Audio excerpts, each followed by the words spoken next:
Good evening. It's great to have you with us on this Thursday night. I'm Whit Johnson in for David. Several developing stories as we come on the air, growing fears of a potential nuclear disaster in Ukraine. And here in the U.S., millions on alert for dangerous flooding.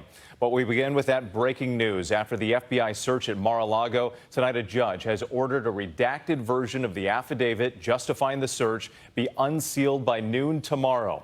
Since January, the National Archives has retrieved more than 700 pages of classified documents from former President Trump's Florida home.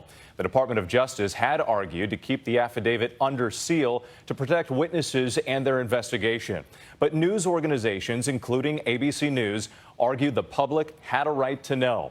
And the former president, in public, called for the affidavit to be released, but his lawyers did not argue that in court. The question tonight, when this document is revealed, how much will be redacted? And what could we actually learn? ABC's chief Washington correspondent, Jonathan Karl, leads us off.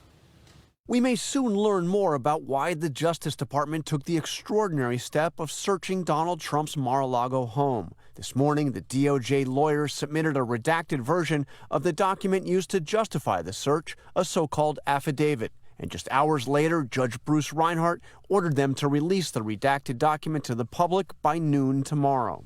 The move comes in response to a lawsuit from several media organizations, including ABC News, to release the secret document, citing the public's right to know why the search was authorized.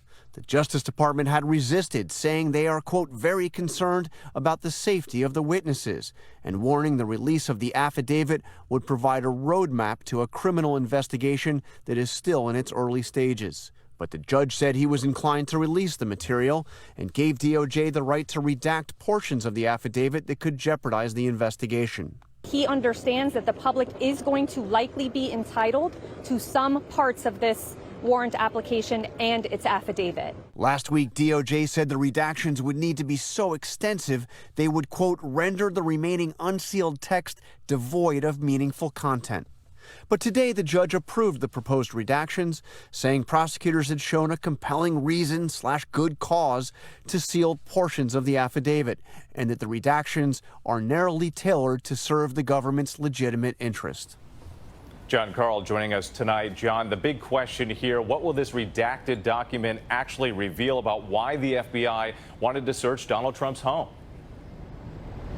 That is the question, Whit. What we know is that in that search, the federal agents retrieved more than 20 boxes of government material, 11 sets of documents that were marked classified, some at the highest known level of classification, the markings reserved for the government's most sensitive secrets.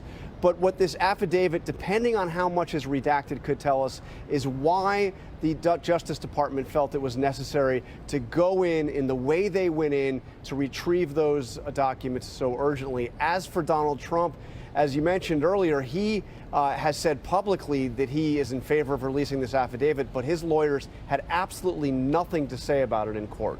We'll stand by to see what comes out tomorrow. All right, John, thank you. Charge of busing these migrants up to other locations, including Washington, D.C. and New York. The country is seeing something that we've been dealing with every single day, and that is the fact that we have a crisis on our border.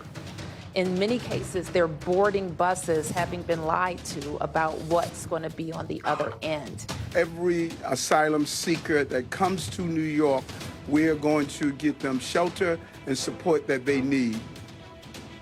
The mayors of Washington and New York responding to Texas Governor Greg Abbott's decision to bus thousands of migrants crossing the southern border to the northeast, as the U.S. is now on track to arrest over 2 million migrants illegally crossing the border this year. ABC's Maria Villarreal is in Texas reporting on the latest surge. Good morning, Maria.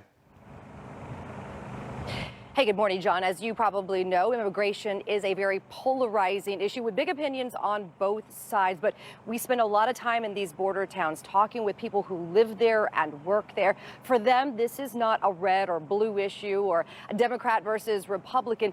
This is an American issue, and they're asking for it to be addressed. Along the South Texas border, local, state, and federal agents are working around the clock to try and slow the flow of migrants. We got a bird's eye view of the situation with the Texas Department of Public Safety. I can see a group of about 4 or 5 that have already made it across into the U.S., and a second group is now just crossing the Rio Grande. And it looks like they're going to be intercepted by the crews on the ground. The U.S. is on pace to hit a record-breaking 2 million encounters this year. On the ground, we watch as dozens of migrants cross into the U.S., almost immediately turning themselves into agents standing by. The majority of the migrants crossing into Eagle Pass don't have any intention of staying here. This family is from Venezuela. They're planning to ride the free buses Texas Governor Greg Abbott is sending north to sanctuary cities like New York and Washington, D.C. Their young children already making plans to work, go to school, and learn English. ¿Qué quieres hacer aquí en este país? Trabajar. Trabajar. Trabajar. Estudiar y trabajar. So far, immigration officials say New York City has taken in some 6,000 migrants. All have been processed by immigration officials, many seeking asylum through Title VIII, an immigration policy which allows migrants to lawfully live in the U.S. while their cases are pending. Critics questioning whether Governor Abbott's busing strategy is leading to even more border crossings.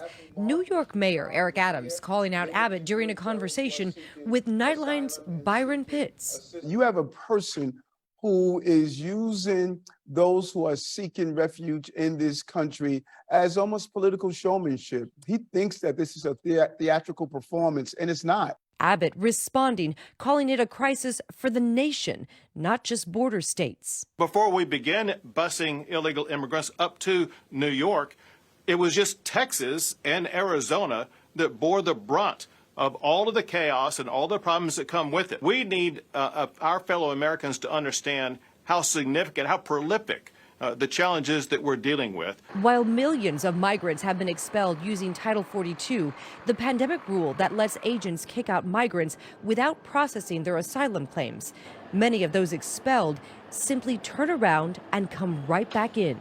So this group was picked up here. Instantly, they ran their information. Border Patrol says they cannot, for whatever reason, request asylum.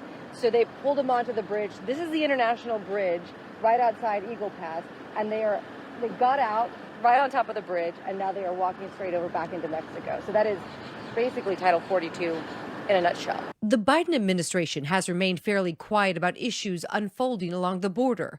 Homeland Security Secretary Alejandro Mayorkas acknowledged they have work to do, but that's not good enough for Abbott. This is a crisis caused by the Biden administration. Remember, 2 years ago, we had the lowest number of border crossings in decades.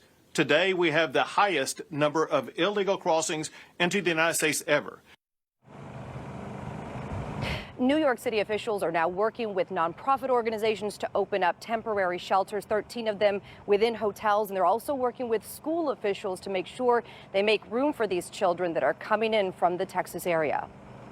So, Maria, where do things go from here? How long are Texas taxpayers going to be paying to bus migrants to New York and Washington, D.C.? John, I think that's the question on everybody's mind right now. So as of what we know, we're talking to a law enforcement on the border. They are saying right now there is no end in sight for this busing strategy that was created by Abbott. But what could slow things down is the cost that you just mentioned.